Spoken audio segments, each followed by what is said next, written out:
Halo teman-teman tanya mentor, sama saya lagi Deki sebagai host. Nanti narasumbernya adalah Pak Imam Wijoyo. Nah, Pak Imam ini saya akan membicarakan kisah hidupnya, perjalanan dia.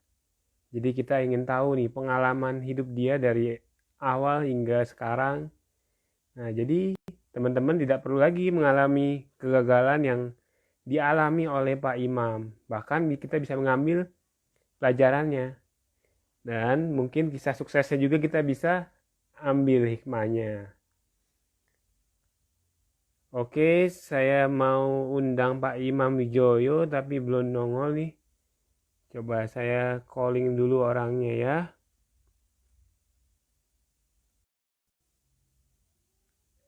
Oh, halo Bro Eria di mana nih? Pak Imamnya mana ini? Belum masuk nih. Ini channelnya ditanya mentor ya, bener ya?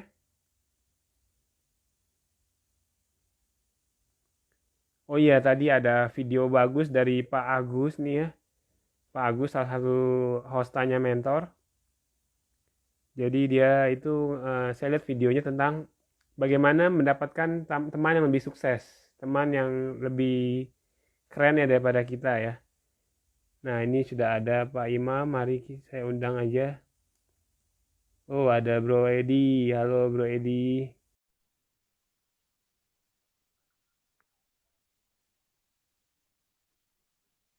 Pak Imamnya sudah muncul, mari kita tunggu dia.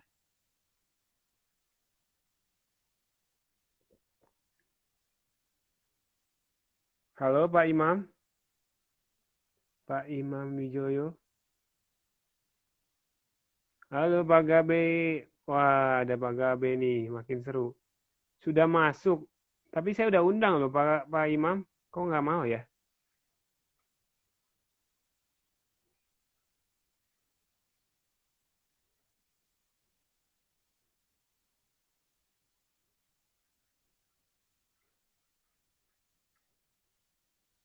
Go live with Imam Wijoyo. Go live coba.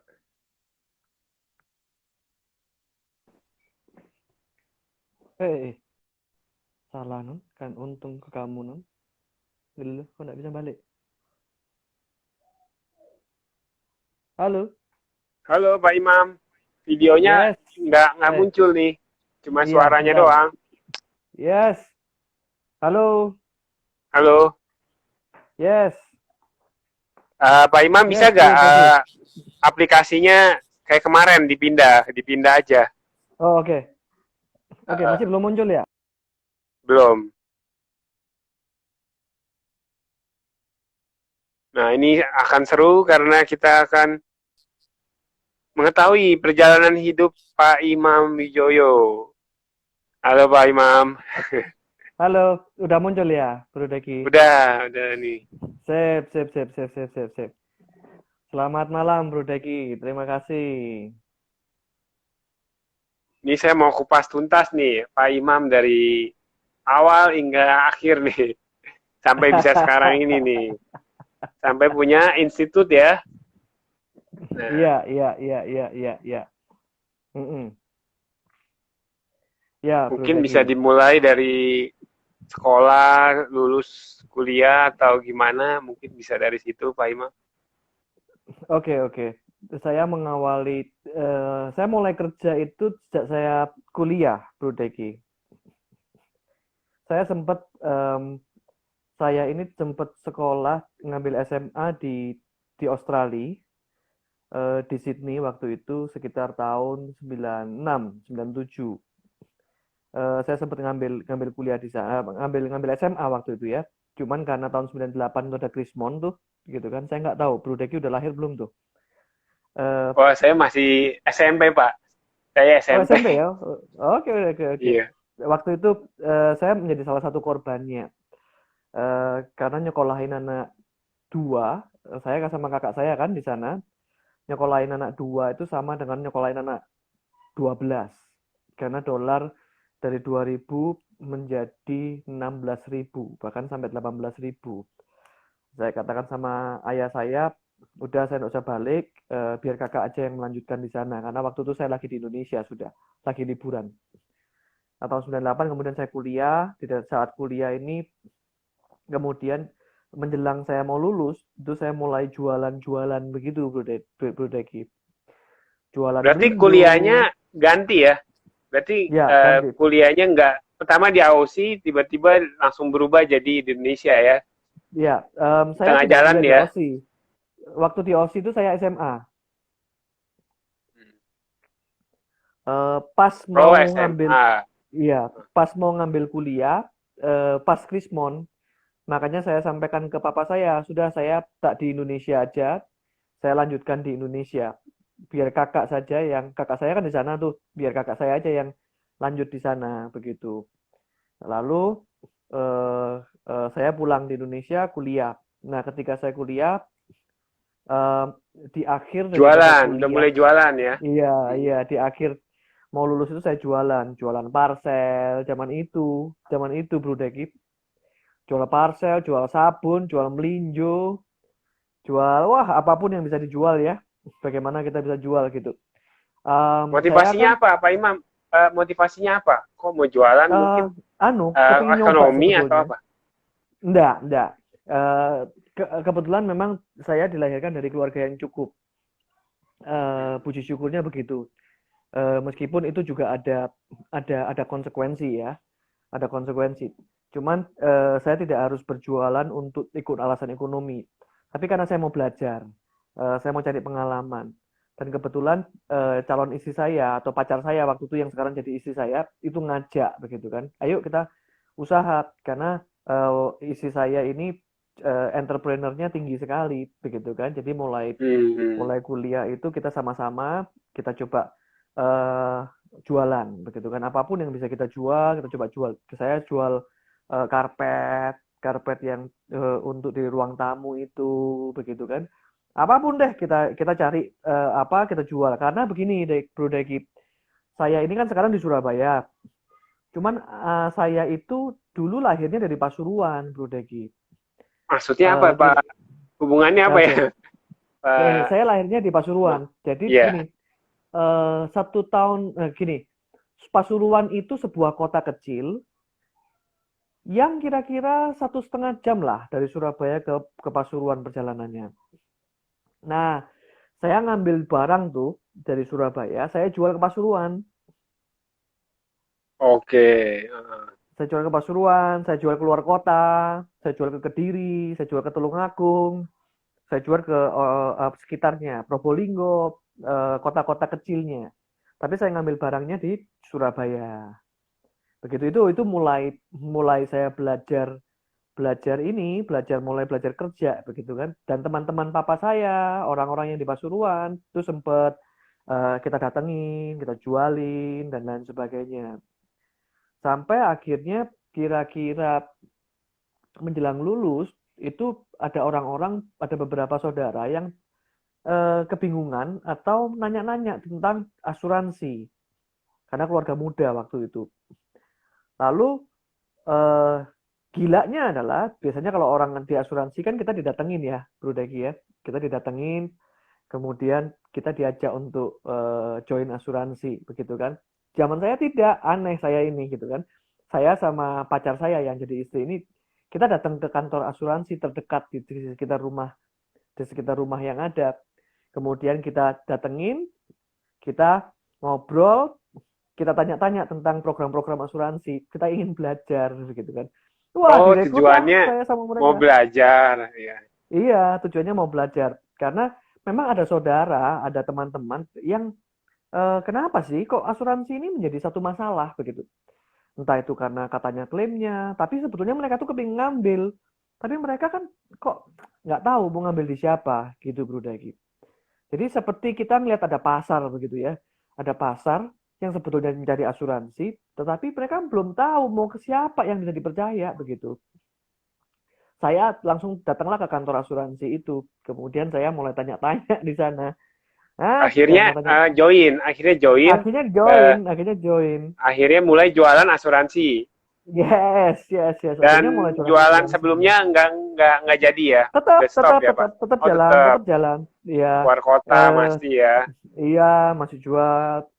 Kemudian mulai kita juga jual aja. Jadi apapun yang bisa dijual kita jual begitu kan. Ini goalnya Kecuali kayak pengen merit nih ya, Pak Imam ya? Makanya sampai memang belajar iya, iya. jualan segala. Salah satunya ya, salah satunya kan kita kan tetap butuh modal tuh, atau kita tetap menikah ini kan butuh profesi, butuh pekerjaan, butuh bisnis dan lain sebagainya. Akhirnya saya apa namanya motivasinya mungkin salah satunya juga ke sana begitu. Nah Nah, habis dari sana, asuransi, mm-mm, apa lagi tuh Pak ya Imam? Nextnya. saya di asuransi itu sekitar 6 tahun, Bro Deki, lumayan lama. Cuman ada perasaan yang kurang begitu ya, ada perasaan yang kurang. Saya ini seorang Kurang. konseptor, bro, bro. Iya, saya seorang konseptor, bro Deki. Saya suka memikirkan tentang strategi. Saya suka memikirkan tentang konsep-konsep berpikir, konsep-konsep manajemen dan lain sebagainya. Sedangkan kalau di dunia asuransi, konsep-konsep itu hanya dipakai untuk jualan. Konsep group selling, semuanya ngomongnya jualan begitu kan. Hmm. Saya itu suka ngobrol itu nggak harus jualan begitu. Ngobrol tentang hidup, ngobrol tentang pacaran, ngobrol tentang pernikahan, yang tidak harus berujung pada jualan kan begitu ya. Nah, tetapi orang-orang di lingkungan saya tuh sukanya kalau ngomong jualan, jualan begitu. Semuanya akhirnya itu larinya ke jualan begitu. Saya itu tidak suka begitu. Jadi saya suka sesuatu hal yang juga yang berbau strategi. Nah, akhirnya saya mulai mempelajari apa ya, mulai nggak enak di dalam hati kok, aduh ada sesuatu begitu kan. Dan saya memang melihat beberapa hal, salah satunya adalah barrier to entry. Barrier to entry itu halangan untuk masuk sebuah industri di asuransi kan nggak ada. Mau itu pendidikan tinggi, mau pendidikan rendah, mau pendidikan apapun lah ya, whoever, siapapun itu bisa masuk dunia asuransi. Yang penting dia bisa jualan, jualan tanpa kemampuan pun kalau misalkan temannya banyak, mereka juga bisa bisa bisa sukses kan di asuransi. Nggak salah di sana. Cuman saya merasa ada yang orang jualnya nggak benar, begitu kan? Ada yang orang jualnya itu tidak menggunakan cara-cara yang baik, tetapi mereka bisa jalan di sana. Itulah dunia lapangan. Tetapi idealisme saya kayak tersentuh begitu. Ada sesuatu yang kayaknya perlu diperbaiki di dalam hidup saya, begitu. Saya nggak merasa nyaman. Akhirnya setelah 5-6 tahun itu saya mulai mencari passion saya. Bayangkan Bro Deki, kalau zamannya Bro Deki mungkin ngomong passion sudah mulai muda ya. Mulai mulai muda sudah ngomong tentang passion, tentang apa yang dilakukan. Saya enggak waktu itu. Waktu itu mengalir terus. Nah, pada saat itulah saya mulai memikirkan passion saya apa, panggilan saya apa. Saya nggak mau seumur hidup saya hanya akan berjualan seperti ini, begitu kan. Tetapi saya ingin mengkonsep sesuatu agar kita berimpact menjadi lebih besar. Mulai Nah, mikir. akhirnya apa? Akhirnya setelah Akhirnya asuransi apa nih? saya masuk di dunia training.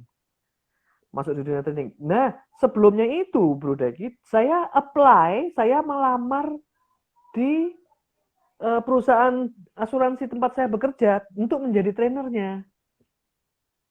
Oh, Karena jadi agen karena saya, berubah jadi trainer ya. betul, cuman ditolak saya, nggak diterima. Alasannya apa, Pak? Pak Imam? Nggak tahu. Saya nggak tahu. Saya juga tanya, kenapa ya? Karena ada yang lebih baik mungkin. Kalau saya raba ya, kalau saya analisa sekarang, mungkin karena begini, Bro Degi.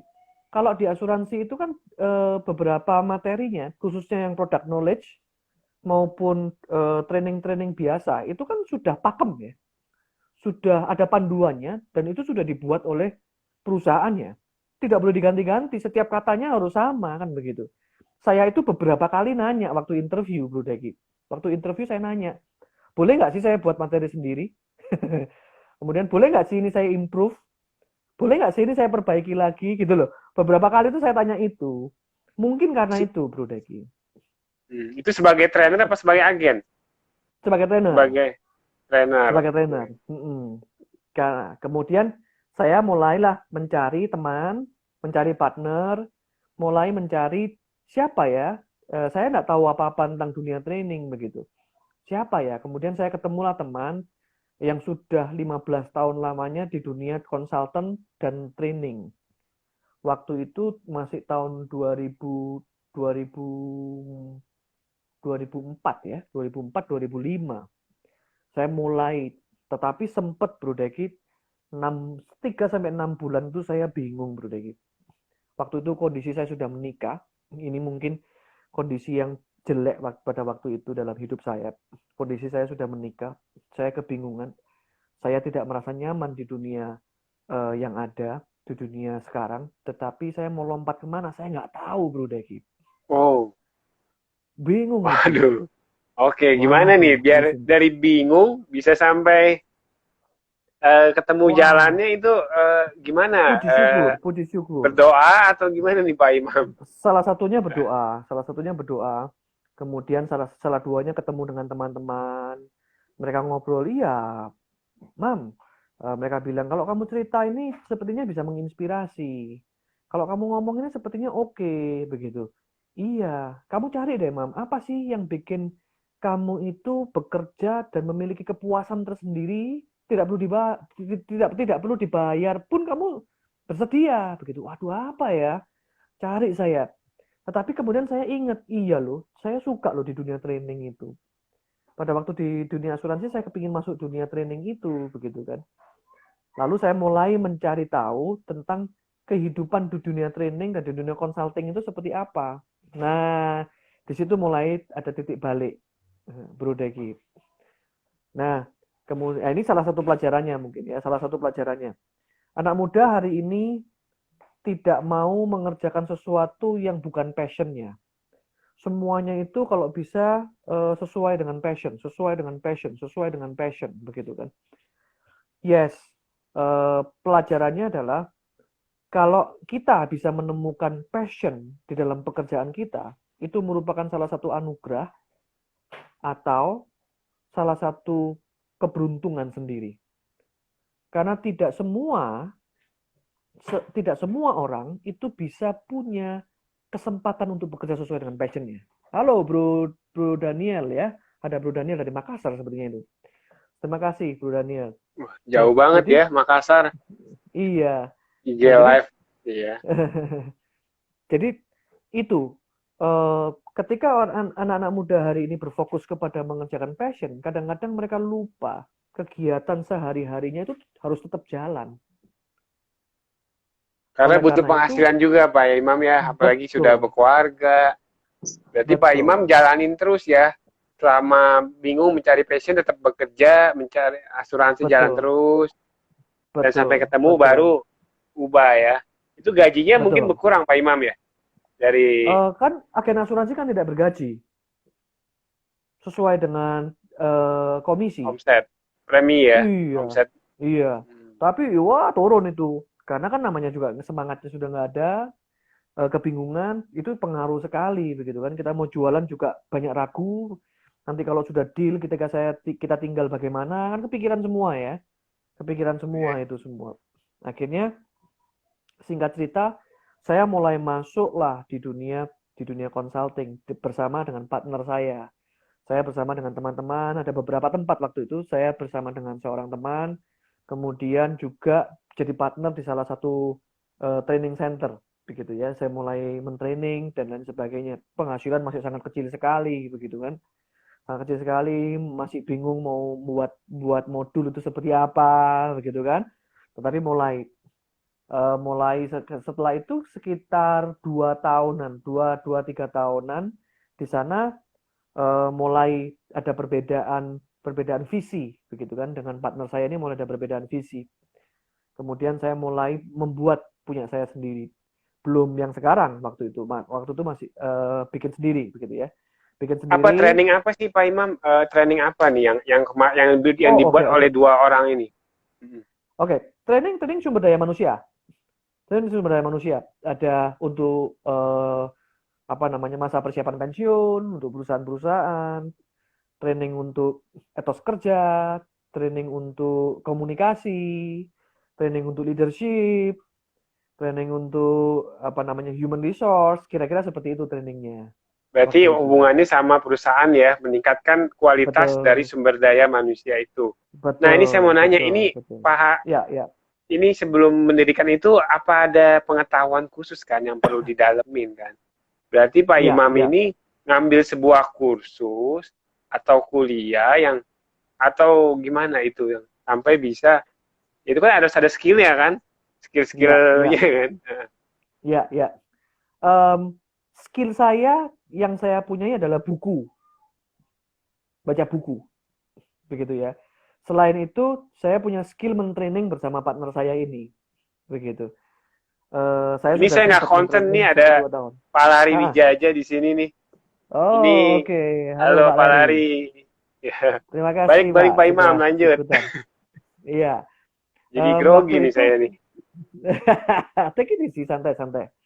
Jadi pada waktu itu lebih begini, dari pengalaman yang ada, kan saya sudah nggak nol, Bro Deki. Saya kan ada Hmm. satu, dua, 3 tahun saya bersama dengan partner saya. Nah, di situ saya masuk ke banyak perusahaan. Di situ saya mulai ada pengalaman. Tetapi ini yang senior saya ajarkan. Eh, saya itu cepat sekali mengcopy orang, mengcopy. Ketika saya menjadi asisten trainer, saya melihat partner saya mentraining. Itu entah kenapa saya cepat sekali mengadaptasi cara-cara beliau melakukan training. Sampai hari ini kalau Oke, kita berarti ketika mudah saya banget untuk betul. mentraining apa melihat orang seperti apa. Pak Imam udah Yes, tinggal coba aja di depan langsung bisa. Berarti betul, betul. mudah memahami Betul, ya. betul. Betul. Dan Memang oke. memang itu mungkin memang passion di situ dan memang talentanya mungkin di situ. Jadi cepat sekali saya. Saya Berarti mempelajari dan lain sebagainya. akhirnya kan pindah nih, pecah kan, Ya, bikin pecah sendiri. kongsi, bikin Bikin sendiri. sendiri. Ya. Bikinnya sama tentang itu juga ya, sumber daya Saya mulai manusia. saya mulai menajamkan ke keahlian saya saja. Kalau bersama dengan partner beliau ini, waktu itu kan lebih luas. Lebih luas. Beliau Oke, bisa ngobrol tentang human resource itu sampai ke teknis-teknisnya. Dari rekrutmen, KPI, dan lain sebagainya. Saya waktu itu belum bisa. Sehingga saya langsung larinya ke leadership, etos kerja, dan lain sebagainya. Tetapi saya memiliki komitmen bahwa saya tidak membawa klien-klien yang lama untuk masuk saya ajak ke perusahaan saya yang baru. Saya tidak melakukan itu demi etika begitu ya. Jadi saya akan mulai lagi dari nol, saya merintis lagi. Jadi saya tinggalkan semua, kemudian saya mulai menjalankan merintis dari awal lagi untuk perusahaan yang ada. Nah itu berjalan sekitar 2 tahun juga, 2 tahun, 2 tahun setengah. Nah di dalam salah satu proyek perusahaan, di dalam satu proyek klien saya, itu saya menghandle alumni saya, menghandle tempat saya kuliah, perguruan tinggi saya, kampus saya. Nah, salah satunya saya menghandle outbound untuk mahasiswa, kemudian saya jadi guest lecture, apa pembicara tamu, kemudian saya juga kenal kan dengan orang-orang di manajemen karena kan memang alumni sana.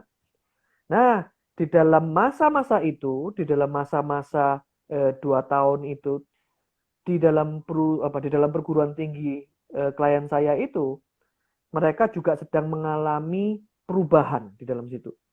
Perubahan apa? Perubahan rektor, perubahan ketua.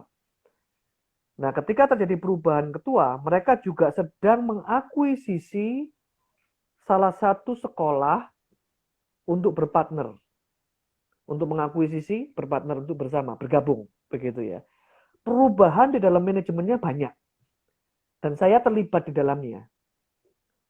Nah, pada waktu itu, atasan atau yayasan, kalau kita ngomong perguruan tinggi itu kan di bawah yayasan ya, badan hukumnya Bro Deki. Nah, salah satu yayasan saya juga apa namanya ada hubungan, ada kenal dan lain sebagainya. Beliau-beliau ini ketika ketua atau rektor dari perguruan tinggi itu masa jabatannya sudah selesai, teman-teman maupun yayasan meminta saya untuk membantu mengembangkan perguruan tinggi tersebut. berarti menjadi rektor Pak ya, Pak Imam ya. Betul, Rektor itu Nah, kan saya mau ada nanya nih, masa Pak Imam jabatan. bisa Ya, menjadi ya. rektor itu butuh berapa tahun itu dari itu? Itu kan kayaknya awalnya kan cuma kayak orang kuliah, bukan kayak sebagai pembicara tamu kan, sampai Saya menjadi juga dosen mungkin ya? mm, Ya. belum. Jadi saya masih sebagai pembicara Oh, Tommy Wong. tamu. Oh iya, Bro Tommy Wong. Thank you, Bro Tommy. Jadi saya waktu itu belum jadi dosen.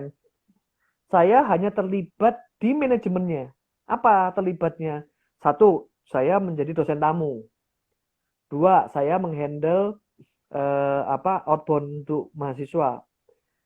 Ketiga, saya membantu menggarap sistem daripada perguruan tinggi tersebut. Konsultan lah ya, lepas ya, lepas Yes, itu enggak, yes, bukannya, oke, terus, yes. mhm, Nah, disitulah mereka melihat saya itu adalah alumni. Satu. Jadi sebetulnya hmm, keputusan ini kayaknya keputusan populer aja. Satu, karena saya alumni. Yang kedua, karena saya kenal orang-orang di dalam manajemen. Saya orang lama, begitu kan. Yang ketiga, saya juga kenal dan ada hubungan dengan beberapa pihak di yayasan. hmm. Sehingga beliau-beliau ini mencoba mengajak saya untuk ayo kembangkan ini alumni. Ini alma mater, begitu kan. Kerjakan sudah. Nah, Berarti ada di situ. kedekatan emosional ya Pak ya, karena Ya, alumni. Terus yang kedua Pak udah dicoba juga, udah ngembangin sistem segala macam sampai intinya kayaknya ada visi yang terlibat di sama dalamnya. Ya, ini. Nah, betul, oke betul, berarti ya udah tahu betul. udah. Jadi untuk menjadi rektor harus begitu dulu ya, Tidak salah harus satunya ya. sebetulnya. Tidak harus salah satu. Mestinya jalur normal, ini jalur saya ini jalur tidak normal. Jalur normalnya adalah biasanya dari dosen. Pak Dari Imam, sorry nih dosen. udah waktunya Yes, 26. yes. Berarti kita Ya, maju ya. lagi ya ke depan. Pak Imam Oke. ini setelah menjadi rektor lalu gimana? Mengundurkan diri, bangun perusahaan, apa atau apa ya? Saya nggak tahu nih Pak Imam Oke. nih. Oke. Jadi, em, jadi rektor itu atau jadi ketua sebuah perguruan tinggi itu ada masa jabatan, Bro Deki. Hmm. Masa jabatannya biasanya 4 tahun. Ada yang 4 tahun, Hmm. ada yang 5 tahun. Ya, di tempat saya itu 4 tahun. Hmm. 4 tahun saya sudah 2 periode, jadi sudah 8 tahun. Oh, Diperpanjang 1 tahun lagi, jadi 9 tahun. Jadi saya sudah diperpanjang 2 kali. Yang terakhir itu saya di 1 tahun saja. Jadi 4 tahun, kemudian diperpanjang 1 tahun. hmm. Nah, di sana saya mengatakan bahwa ini sebetulnya sudah selesai, ada pergantian seharusnya. Oleh karena itu, yuk, tidak apa-apa. Saya mendorong perubahan, saya mendorong teman-teman untuk naik, gantikan saya. Mengapa? Karena bisa jadi sudah 9 tahun kan terjadi apa ya, kejenuhan. Mungkin perlu darah-darah baru, mungkin perlu strategi baru, gitu kan? Mungkin Hmm. perlu yang jadi saya katakan sudah cukup, Oke. nggak apa-apa, sudah selesai, tidak perlu diperpanjang lagi dari saya. Selama ada pergantian, silakan lanjutkan, begitu kan? Akhirnya diganti lah Saya, ya Pak Imam ya. iya, Hmm. iya, akhirnya memang waktunya sudah selesai, masa jabatan saya juga sudah selesai, digantilah dengan yang baru. Nah, setelah sudah diganti dengan yang baru, saya mulai serah terima, memberikan apa namanya, Hmm. mempersiapkan, mendampingi dan lain sebagainya. Kemudian saya mulai berpikir lagi, masa hidup saya ke depan ini, saya mau ngapain, begitu kan? Apakah hanya begitu, apa namanya?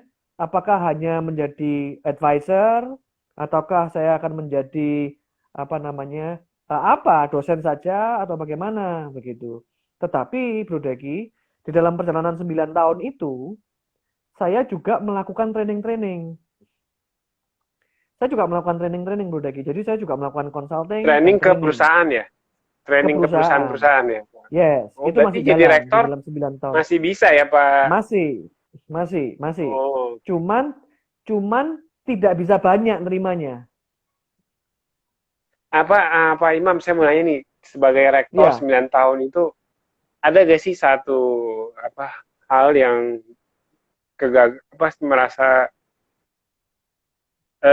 apa sih namanya yang kegagalan. kisah sedih di sana sampai tapi bisa diambil hikmahnya gitu kan. Wah, banyak. Banyak ya. Makanya banyak. Makanya Ya Bro udah Deki jangan waktu deh Pak ngomong Imam. sama saya, enggak apa-apa. Bro Deki waktu ngomong sama saya kesalahan pemimpin, wah jangan khawatir, saya bisa kasih banyak. Dari pengalaman saya pribadi maupun pengalaman orang lain. Banyak Bro Deki. Jadi, Ya itu um, next lah ya. Itu nanti ya hari Jumat ya. depan Pak Imam, jangan dibahas di sini. Ini kita mau bahas tentang kehidupan Pak Imam setelah jadi rektor apa Yes, nih. yes, Jadi yes, yes. soalnya waktunya kita sejam ya, 30 menit Ya, lagi. ya, ya. Oke, oke, Eh, oke. Ah, jadi agak kemudian cepat nih. saya mulai berdoa lagi. Saya mulai cari lagi. Seperti yang saya sampaikan kepada generasi muda, seperti yang saya sampaikan juga kepada para apa namanya, para mahasiswa generasi muda, siapapun saya selalu ngomong, ketika kita menjadi seorang muda, kita cari panggilan. Panggilan Tuhan itu kita akan diminta dikerjakan untuk mengerjakan apa.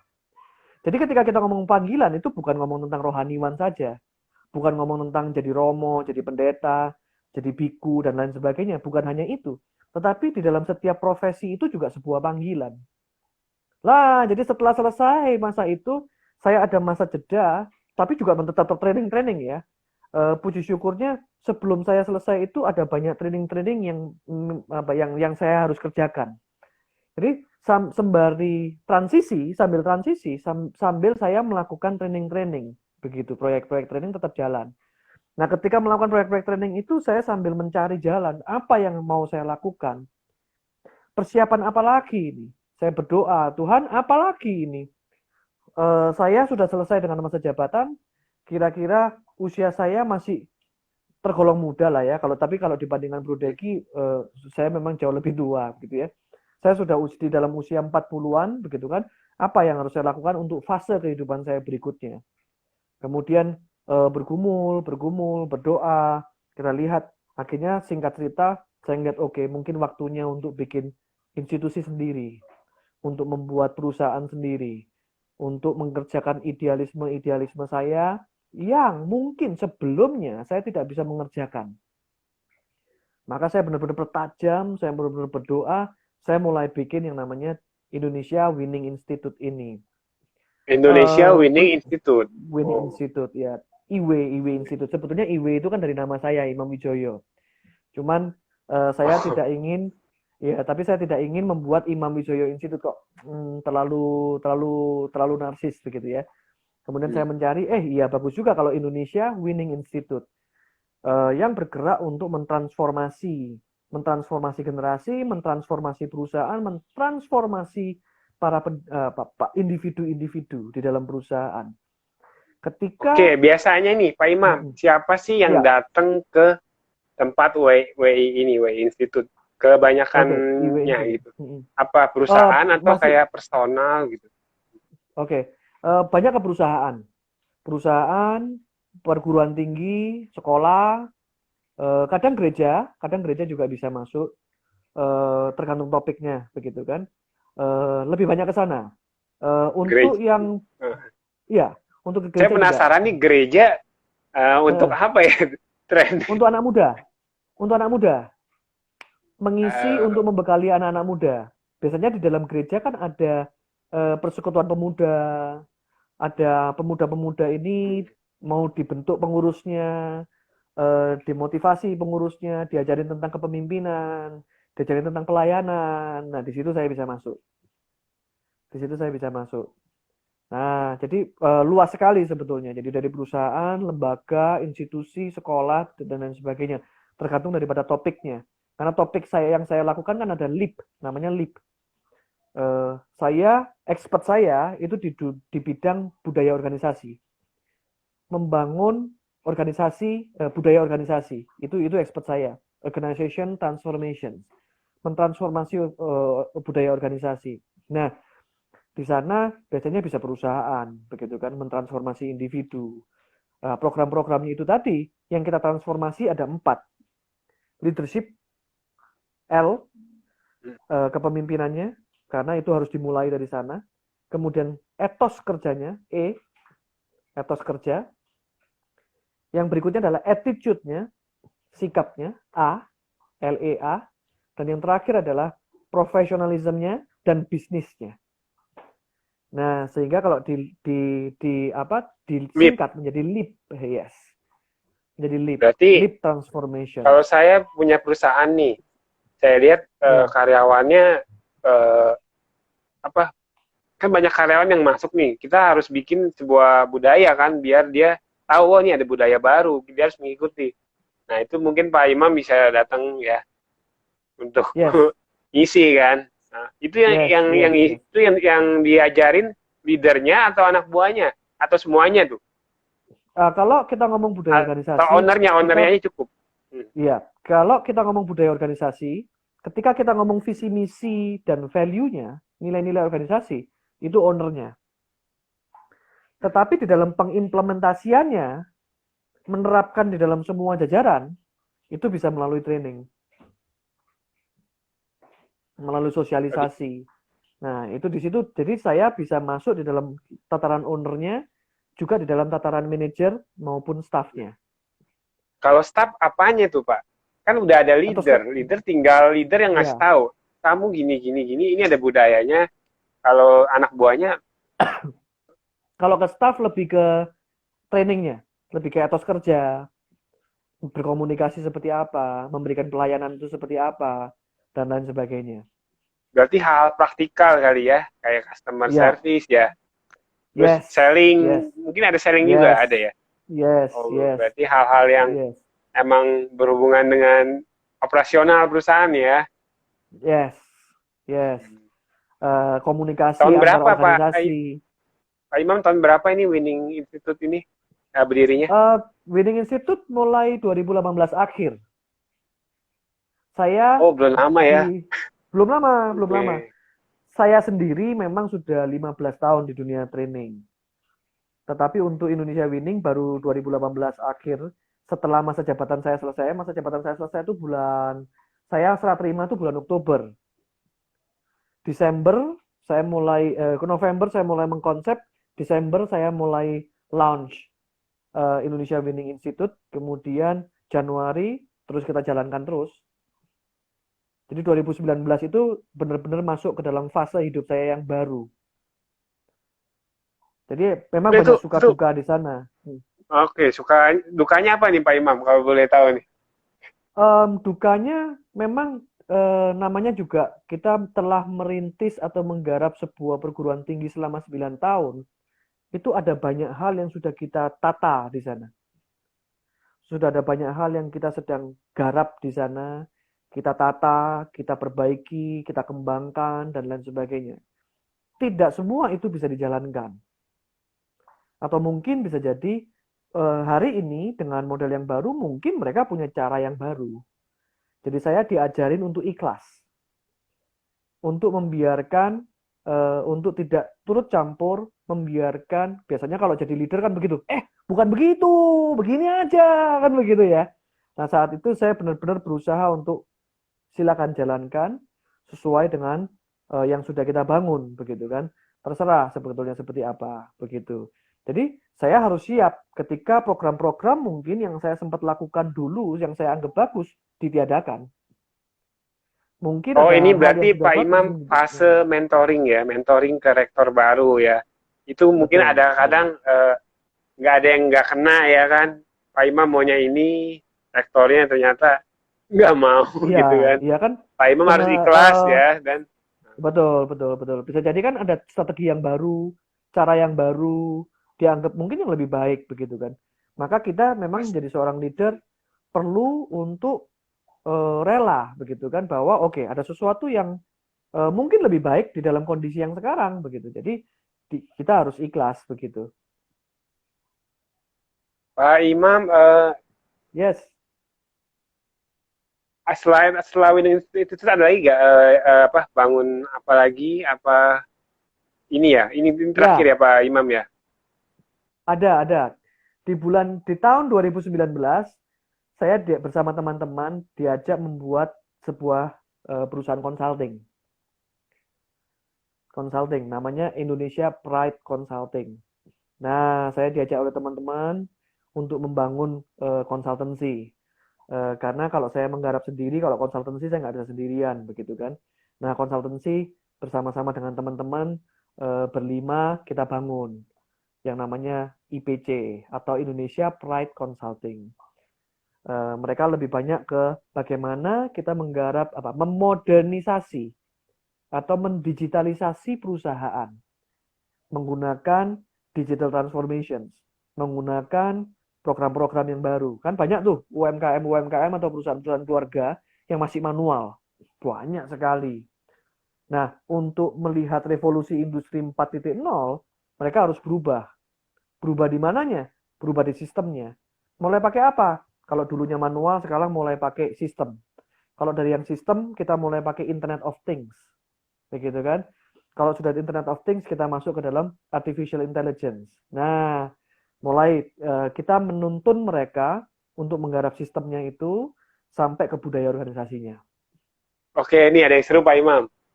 Yes. Artificial Intelligence, emang sudah ada Yes. diterapkan di sini ya? Pak Banyak Imam sekali. sudah menerapkan ke contoh nyatanya apa nih Pak Imam nih? Oke. Kalau saya sendiri, saya belum menerapkan itu. Cuman, yang bagaimana cara menerapkan artificial intelligence yang kita lakukan adalah kita bisa menggunakan robot. Customer service itu, call center segala macam itu banyak yang sudah robot loh, Bro Daki. Jadi bukan lagi orang, begitu kan? Nah, dan customer service itu bisa menyelesaikan masalah daripada customer yang telepon loh. Nah, jadi ada banyak sekali komplain-komplain. Biasanya kan kalau kita dengan perusahaan kan ada yang namanya frequently asked questions, betul ya? Oke, berarti saya bisa simpulin. Customer itu semua service-nya dimasukin. yang sudah berpola ya. Pertanyaan yang sudah biasa, yang sudah tahu jawabannya. Yang sudah biasa. Pakai bot, pakai program. Betul, tapi kalau yang di luar dari itu, mau nggak mau tetap customer service ya. Cuman lebih efisien kali ya Pak Imam ya. Betul. Akhirnya kan tidak perlu hire orang.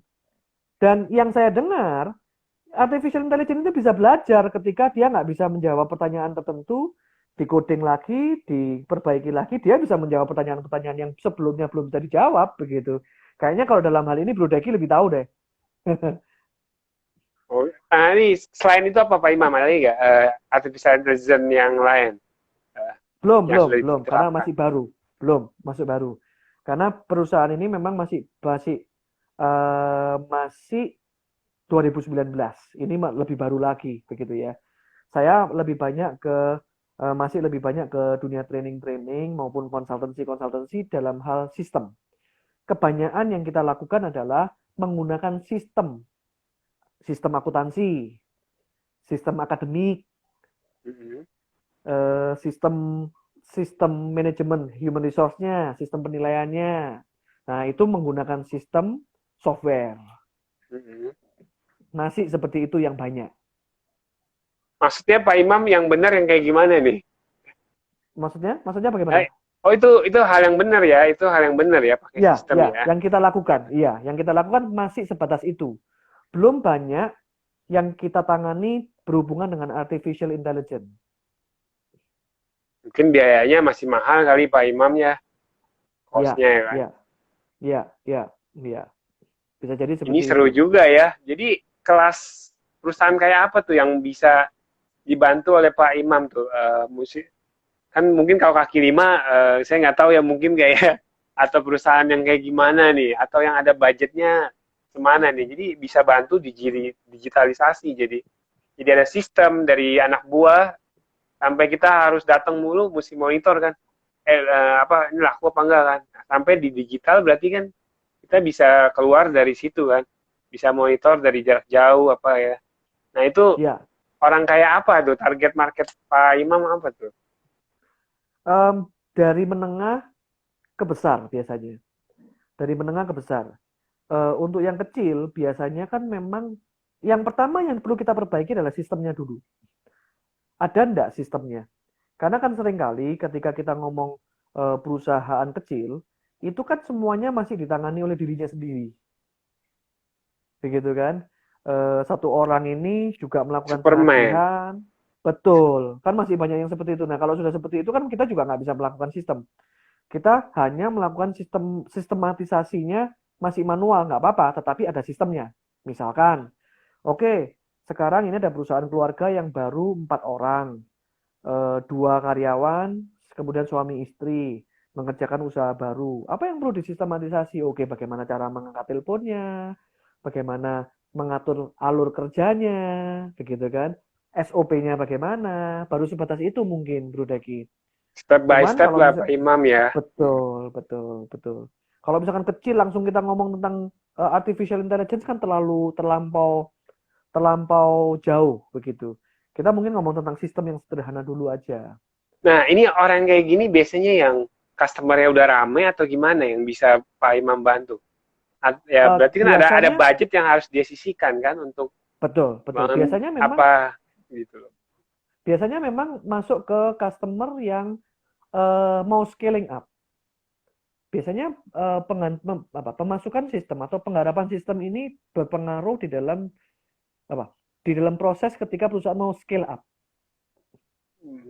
Berarti dia Dari udah ada setup niat mau scale masuk. up Betul, ya. Kalau nggak ada niat betul. nggak mau pasti nggak ke Pak Imam deh. Iya, itu minimal. Pak Itu minimal. minimal. Kalau misalkan sebelum itu, biasanya kita ngomong tentang training. Atau ngomong tentang ngobrol-ngobrol tentang bagaimana mengembangkan perusahaan. Bagaimana mengembangkan sumber daya manusia. Biasanya kita melakukan coaching terhadap ownernya. Nah, kalau di Surabaya maupun sekitarnya, itu kan masih banyak perusahaan-perusahaan yang masih belum menggunakan sistem. Yang masih kalau misalkan dia punya toko bangunan gitu misalkan ya, toko bangunan itu masih dijaga sendiri oleh orang tuanya, begitu kan. Kemudian, nah itu Eh, bagaimana menerapkan sistemnya. Nah, kira-kira seperti itu. Pak Imam, ini di mana sih di apa winning lagi Consultant Pride Indonesia, ini di ya, mana ya? ya. Nah, Di Surabaya juga.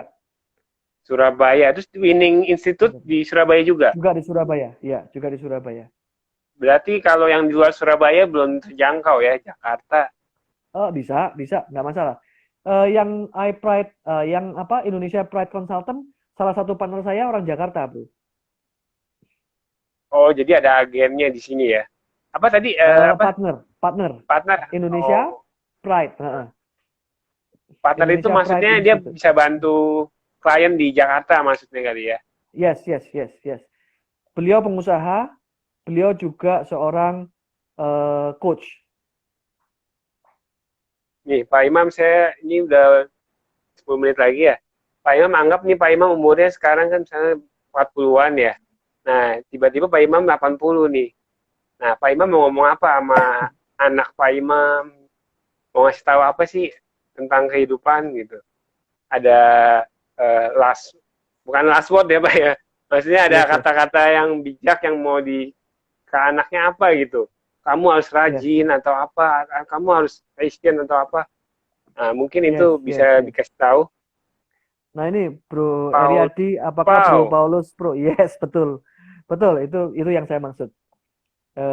Bro Paulus Sulastri.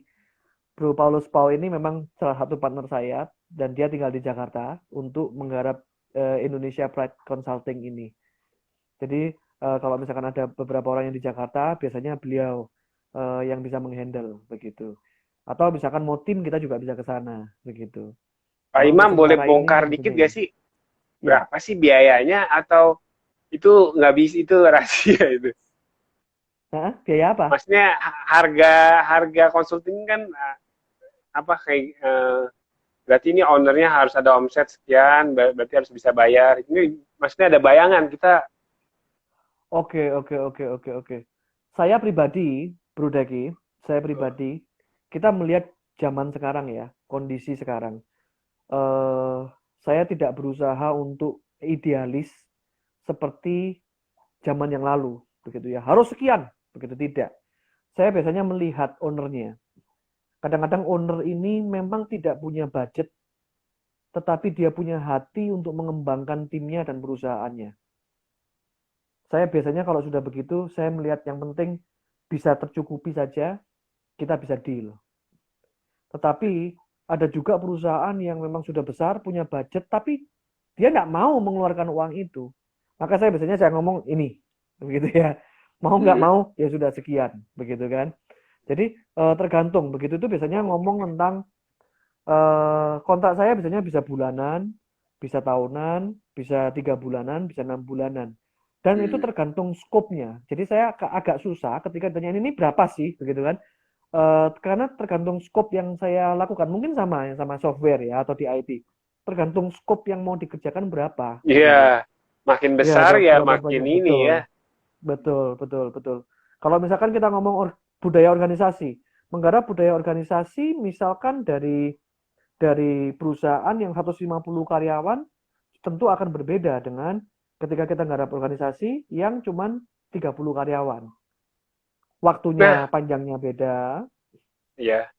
Pak Imam udah Mm-mm. berapa, ada gak sih organisasi yang besar banget sampai berapa itu yang pernah Pak Imam tanganin di konsultan ini? Em, saya menggarap dari UMKM sampai ke BUMN untuk melakukan training-trainingnya, melakukan coaching-coachingnya. Paling banyak ya di BUMN salah satunya gitu ya. BUMN besar, cuman kan biasanya kalau masuk BUMN itu kan parsial, training apa, training apa sesuai dengan topik begitu. Kalau misalkan melakukan perusahaan secara keseluruhan itu paling banyak kira-kira 400 karyawan sementara 400 yang kita banyak Pak lakukan. Imam itu ya. Iya, iya, Merubah organisasi itu kan.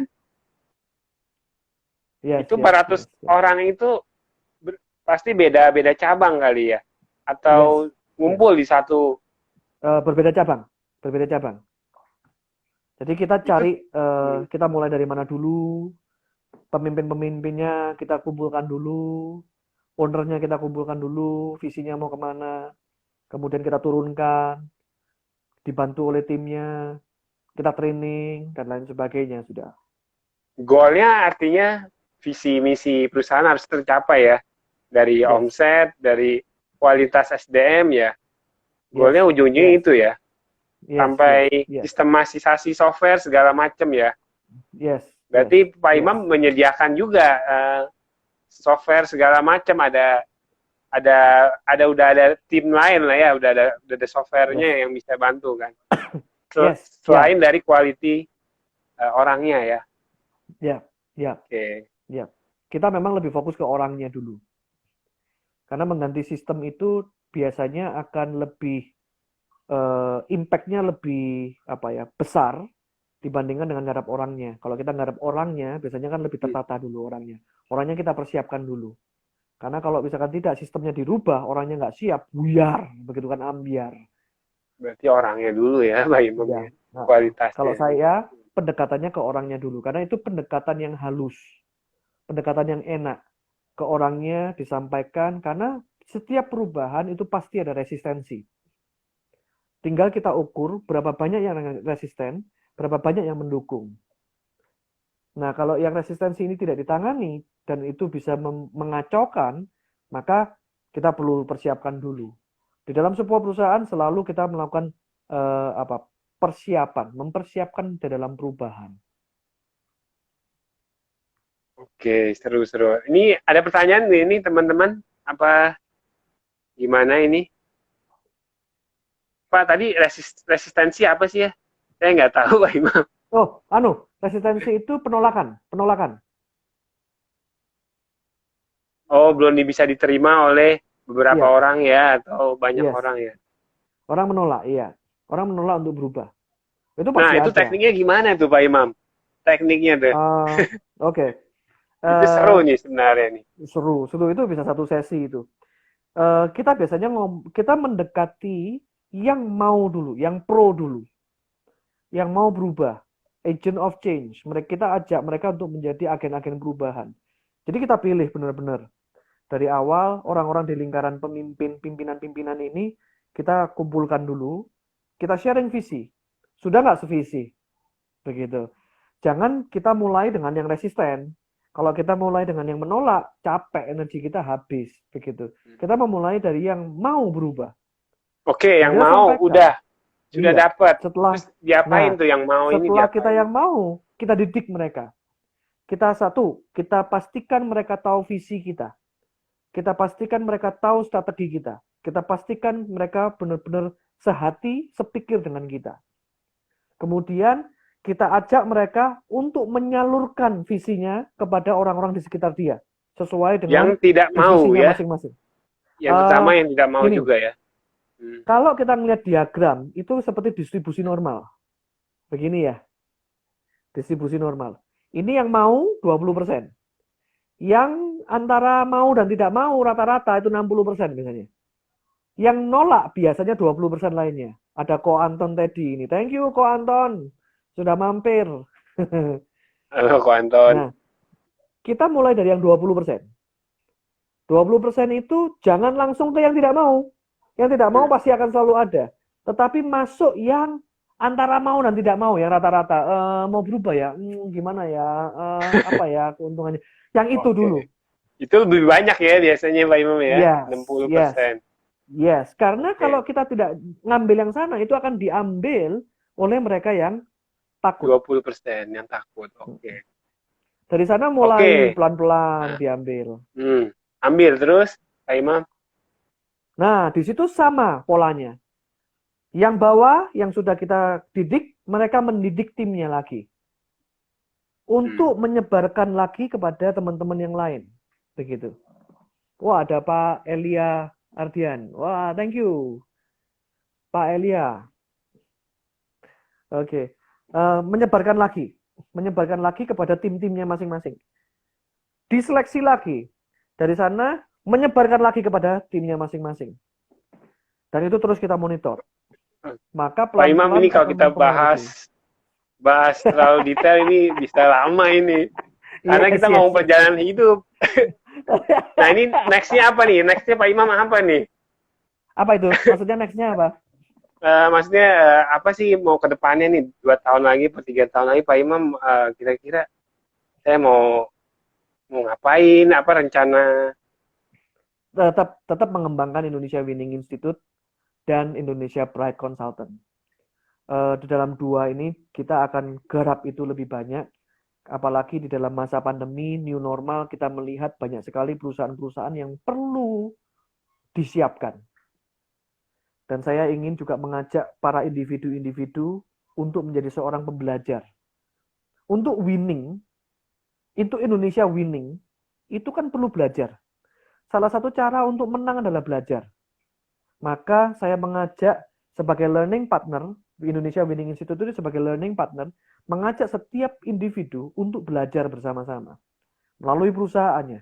Kalau kita setiap individu belajar, Bro Deki, maka individu-individu ini akan lebih maksimal, lebih pede, lebih keren kerjanya, lebih produktif di dalam perusahaannya masing-masing. Kemudian teman-temannya juga akan terinspirasi. Kok bisa begitu? Karena saya belajar. Yuk kita training lagi. Kemudian mereka mulai melipat gandakan. Keluarganya keluarga pembelajar. Pelan-pelan perusahaannya menjadi perusahaan pembelajar. Masyarakatnya akhirnya menjadi masyarakat pembelajar. Ketika masyarakat menjadi masyarakat pembelajar, Indonesia akan menang. Indonesia winning di dalam kancah global. Hari ini ada banyak sekali orang-orang Indonesia yang karyanya sampai ke internasional, Bro Deki. Bisa jadi Bro Deki nanti salah satunya. Nah, itu perlu kita tularkan.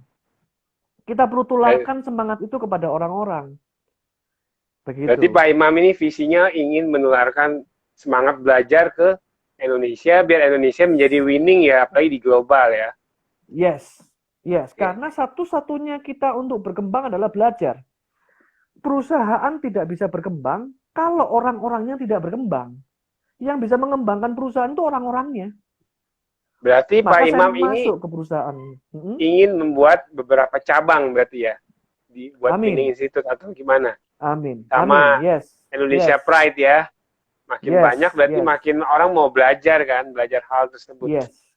Nah ini kalau pengen tahu, kontak Pak Imam aja atau gimana ya? Untuk lebih tahu. Ya boleh.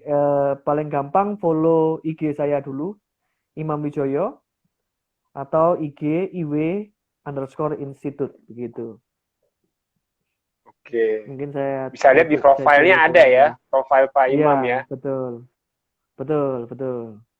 Ini mau ditulis di sini Pak Imam? Boleh, ini saya tulisnya. Imam Wijoyo atau IW